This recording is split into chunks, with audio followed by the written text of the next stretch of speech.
The key energy challenge the world faces today is the significant growth in demand driven by growing population and improving lifestyle.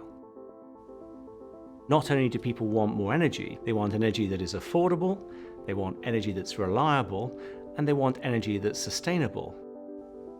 Simply meeting the demand will cost about $1 trillion per annum. If we're to shift that to a more sustainable energy system, it'll probably cost about another $1 trillion per annum. The good thing is that technology can play a big part in accelerating the desired future that people have.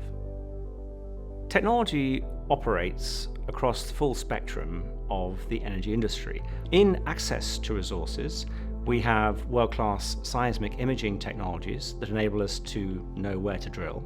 And we're pushing the envelope of the resources we can gain access to with things like our 20K project, which aims to get to high pressure, high temperature resources even deeper in the Earth's crust.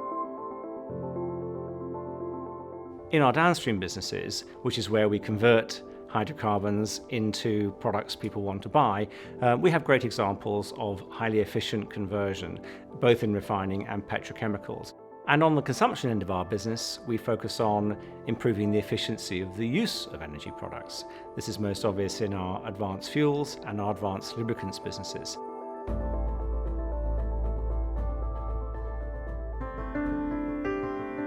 Mother Nature invested in fossil fuels by concentrating it underground.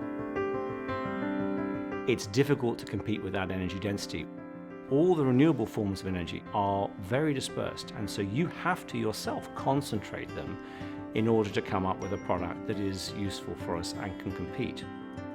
Not only that, we have invested huge amounts of money in today's energy system. Once you've spent that money, it's very difficult to compete with it. So we're therefore investing in the technologies and the businesses that we think have a chance of competing and where we can bring something special as BP. It's actually very difficult to predict the future of energy or the future of energy technologies. I personally think there's going to be very, very significant moves in the world through the application of various biotechnologies. And the other area that we're particularly fascinated in is what some people call nanotechnology. It's not really a technology itself, it's an extension of many areas of science into smaller and smaller and smaller detail. And this is very important because you can create materials that have a completely different functionality from those that we're used to using in the past. So I think that can make a huge difference. And many of the impacts that will have on our business will probably be quite incremental. Some, who knows, could be totally transformational.